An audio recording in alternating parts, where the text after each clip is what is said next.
What's going on, everybody? Today I'm going to talk about my dream UFC 300 card. Now, first off, I want to say it's been almost 2 weeks since I've uploaded, and I've just been lazy, I'll be honest. But I'm going to get back into the grind. I'm going to try to upload at least maybe 3 to 4 times a week, try to get back in there. But, um, I know I already did a video like about a month ago on my dream UFC 300 card, but since then, I've changed my mind and I thought this card would be way more stacked. We're gonna get straight into it, starting with the prelim opener. I'm going to put these three fights are already confirmed. So I'm just adding them on there just as a bonus. But I mean, we're just gonna look at it. Bo Nickel versus Cody Brundage, Calvin Kattar versus Aljamain Sterling, featherweight debut. I mean, Yuri Prochazka versus Alexander Rakic. There's not much to say about it because these fights are already confirmed. People are yapping on Twitter. Good fight, good openers, not a bad prelim. And we're getting there. Stuff like that. So we're just gonna hop straight into the fights that I added on my own, starting with Manon Kopp versus Kai Kara France. Now this fight was booked for the summer of 2022, but it was canceled because Kai Kara France had to pull out. I think it was either summer or fall. It was not 2022, 2023. It was scheduled for like the fall or the summer of 2023, but they couldn't fight because Kai Kara France actually pulled out. But I'm adding it onto my Dream 300 card because I truly believe, two guys in the division that will be fighting for a title one day again. I truly believe it. Um, and one of the biggest reasons this fight deserves to be on 300 is the history behind these fighters. They've been calling each other out for a while. And Manal Kopp is saying, Kai Kara France is a fraud. He ain't that good.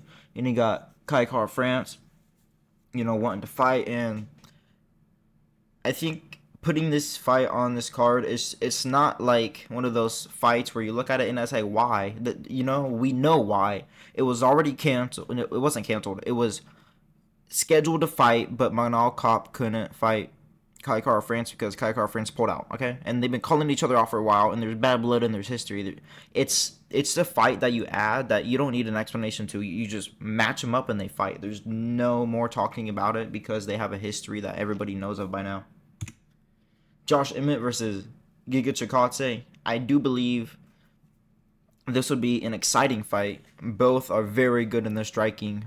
Josh Emmett has good wrestling. He could make it boring if he wanted to, but I think he's going to go for a finish. A reason this deserves to be on the card is it is an exciting matchup. Not only that, it's an exciting fight that will turn into a brawl. I do really believe this fight doesn't make it out of the second round. If it goes to a decision, I will be taking, honestly, Giga Chikadze. Like, this fight is one of those like fights that's so good because not only do you have a finisher like Josh Emmett, you have a really great kickboxer, good Muay Thai striker, and of Giga Chikadze, great kicks, really good striking. Um, and this is a fight I think deserves to be on the 300 card 100%. It definitely deserves to. It'll be a great prelim fight, and they're both gonna go up in the rankings. If one of them wins, they're going up in that rankings and they get closer to a title shot. Josh Emmett just won over that knockout round one over Bryce Mitchell. What's his name? Chikadze had that unanimous decision win over Alex Caceres.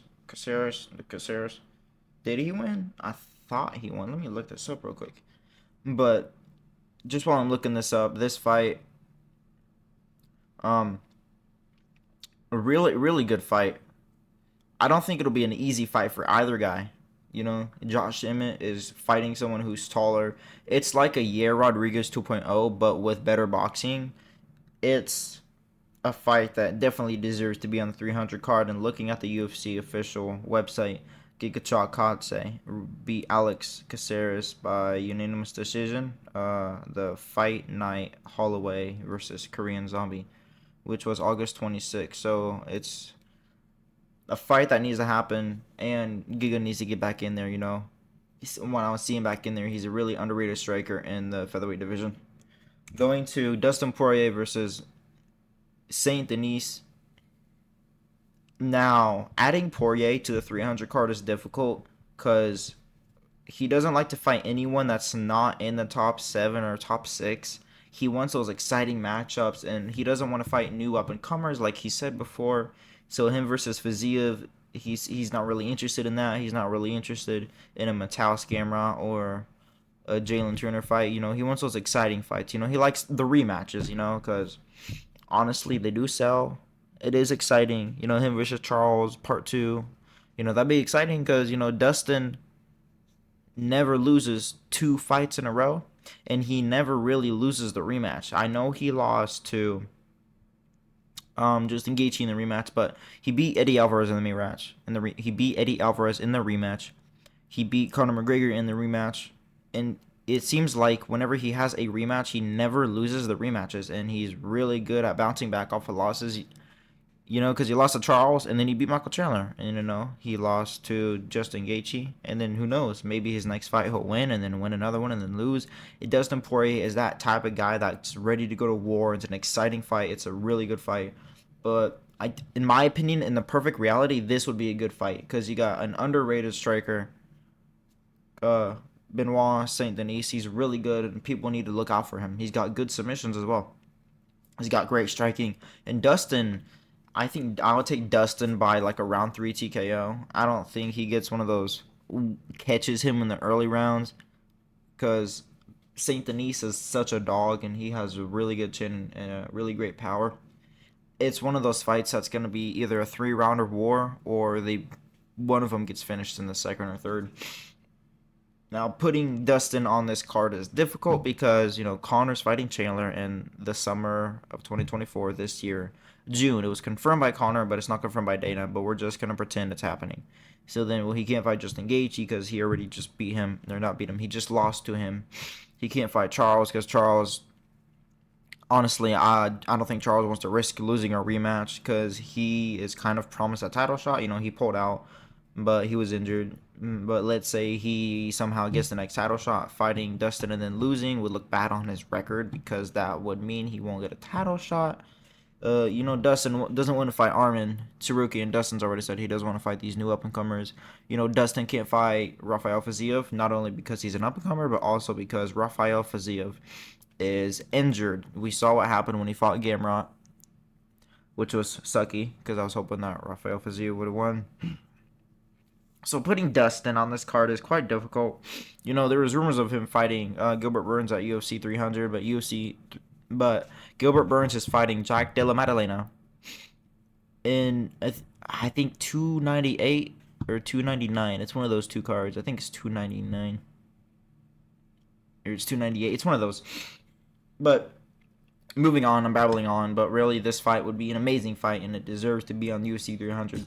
Going to Khamzat Chimaev versus Israel Adesanya. This fight has been rumored to happen quite a few times. Last year, Khamzat called out Israel.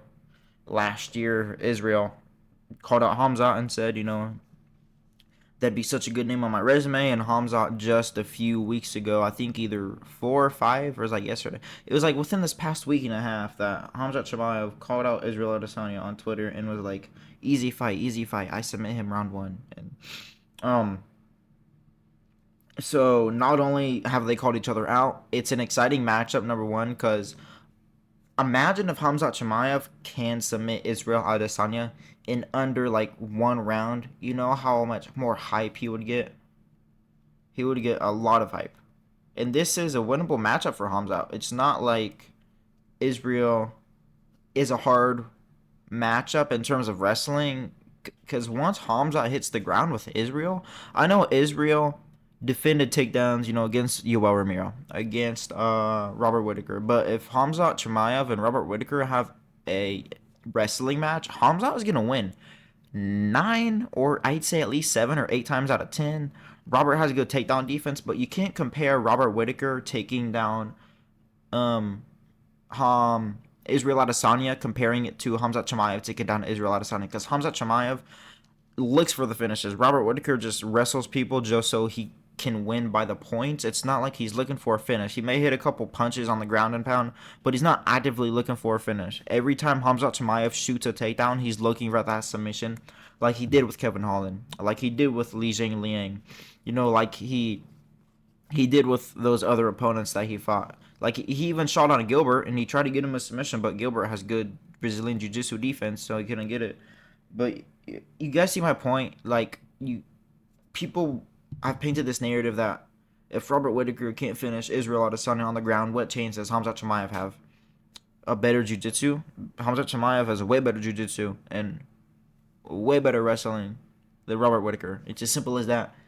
And this fight deserves to be on UFC 300. This fight deserves to be on UFC 300. Not only because the history of them calling out each other. It's an exciting matchup, It's winnable for Israel if he survived the first 2 rounds. If they make this a 3-rounder and Israel Adesanya survives the first round, I imagine him just picking Khamzat apart on the feet. I think that's what's going to happen. I truly believe that's what could happen. Moving on to Valentina Shevchenko versus Alexa Grasso, number 3. I don't think there's any more to say about this fight, really, even though I've literally said nothing about it. Like, that's all we need to know is you just announce it, you put it on the card. There's not much to say because the first fight, Valentina Shevchenko lost by submission. The second fight was a draw, which I thought Valentina won. So, I thought she won, in my opinion. And, Alexa Grasso and Valentina Shevchenko, it's not like they can't fight on 300. They're not injured. They don't have any confirmed scheduled fights. There's no rumors of anything. I mean, the latest in rumors was Alexa Grasso calling out Zhang Wali for a super fight on 300, which would be nice to see, But I think Valentina Shevchenko deserves that rematch again, even though she lost to her and then she didn't win, but she didn't lose because it was a draw. It was a tie. People might say, give her one, let her give her 2 more fights, and if she wins both of them, or maybe give her 1 more fight and see how good she does. No, this not only will it sell the card, but it will finally decide who's better. I want to say it finally decides because if Alexa Grasso loses, then they're going to be 1-1 and 1 considering the draw. But if Valentina Shevchenko wins, she can claim that she won the second one and then claim that the first one is a fluke and you know how it'll go. And then Alexa Grasso moves on. But great history, a very exciting matchup. The second fight was really exciting. They have great striking, really good grappling. I would love to see this on UFC 300. Moving on to Jamal Hill versus Alex Pereira. I mean, there's not much to say about it in my opinion because, Jamal Hill, in my opinion, deserves a title shot because he didn't lose the belt. He vanquished it. He had to vacate it because he was injured. Why it should be on UFC 300. Not only would it be a great fight because Alex Pereira, he's 36 and a half. By the end of this year, he's going to be 37, and he needs at least 1 title defense. Or at least attempts a title defense before he retires. I say by summer of next year he retires. I wouldn't be surprised if he gets like 2 or 3 title defenses this year and then retires because he's 36. By the end of this year he'll be 37. Exciting matchup, number 1. Number 2, Jamal Hill deserves it. Number 3, Alex Pereira has a great style that could beat Jamal Hill, and Jamal Hill could totally flatline and knock out Alex Pereira. It's an exciting matchup. I don't think there's much to say about it other than exciting matchup. A fight that a lot of fans are calling for, and a fight that Jamal Hill is calling for. Put it on UFC 300, Dana. Moving on to Leon Edwards versus Bilal Muhammad. I don't want to say too much about this really because what is there to say? The first one ended in an eye poke. I know Leon was kind of mopping the floor with Bilal Muhammad. Their first fight, you really could say. If that fight went to like 3 more rounds or 2 more rounds, Leon would have won by finish, probably in my opinion, because Leon was looking great round 1. But Bilal Muhammad deserves it over Shavkat Rakhmonov. 9 fight winning streak. I mean, come on now, that definitely calls for title shot. Moving on to Islam Makhachev versus Justin Gaethje. I think Justin Gaethje deserves it more than Charles Oliveira. As huge as a Charles Oliveira fan as I am, Charles Oliveira is not on a 2-fight win streak, and he he beat Benito Ariush, who was on a good win streak, but also looking at how disgracefully aged that win has, it's unfair. Maybe it's unfair to say that win has aged disgracefully. But Benito Ariush is on a 2-fight losing streak now. I know he lost to Charles, so it would be 1-fight losing streak considering in terms of like how disgracefully aged that win has. But I think Justin Gaethje not only deserves it more, it's a matchup that's new for Islam. Because as a Charles fan, watching Islam run through Charles, beat Volkanovski 3 rounds to 2, and then knocking out Volkanovski, you look at Islam and then you say, is he really gonna lose to Charles Oliveira? Like, Charles is good, you know. He beat Dustin Poirier, Justin Gaethje, Tony Ferguson, Jared Gordon. He beat Benito Ariush, Dustin Poirier, Justin Gaethje. Who am I forgetting? Michael Chandler. He beat Michael Chandler. I mean, Charles Oliveira is good, but when you look at what Islam is doing versus what Charles is doing and how they are as a fighter stylistically, it's pretty hard to say that Charles would deserve it because he could potentially lose a rematch. And there's also the potential that Islam could lose to Justin Gaethje. Not only is it a new fight for him, it's another title defense, you know. Because if Charles loses to Islam again, then Islam's legacy is just he beats Charles for the belt, defends against Alexander Volkanovski, defends against Alexander Volkanovski again, and then defends against Charles Oliveira. That's 4 title fights, but against a featherweight and against 1 lightweight. And I don't want Islam's career to turn out to be like Usman, where you fight 2 guys the same twice and then you beat 1 more guy. I want Islam to just add names to his resume, add him to his list of records on those statistics. This is a winnable matchup for Justin Gaethje. It's an exciting fight. Islam beats Justin Gaethje, and then I think it's a fight that totally has to happen. Justin Gaethje deserves it over Charles Oliveira. He's on a 2-fight win streak, beating Dustin Poirier by knockout, and then beating Rafael Fiziev, which was not a robbery to everyone who screams robbery on Instagram. That was not a robbery. Justin Gaethje round 2 and 3. Moving on to Michael Chandler versus Conor McGregor. And I know Conor McGregor confirmed he wanted to fight Michael Chandler at 185 pounds in June 29th of UFC International Fighting Week. But this definitely deserves to be the main event of UFC 300. I mean, if it's not the main event, what is the main event? Bilal Muhammad versus Leon Edwards, that is not big enough for UFC 300. It's either Michael Chandler and Conor McGregor or the other. Okay, these 3 fights I'm gonna list would be good pay-per-view sellers for a headliner for 300. Justin Gaethje versus Islam Makhachev totally would be a good main event to sell the pay-per-view. Alex Pereira versus Jamal Hill. Or Conor McGregor versus Michael Chandler. You know, I don't see Bilal Muhammad and Leon Edwards selling the crap out of 300, especially because it's UFC 300, the biggest UFC event ever in history, is what they're making it up to be. Dana is treating 300 like it's the Super Bowl. You know, when you got Calvin Kattar versus Aljamain Sterling as a prelim, you got Yuri Prohaska on the prelims, and you got Bo Nickel on the prelims.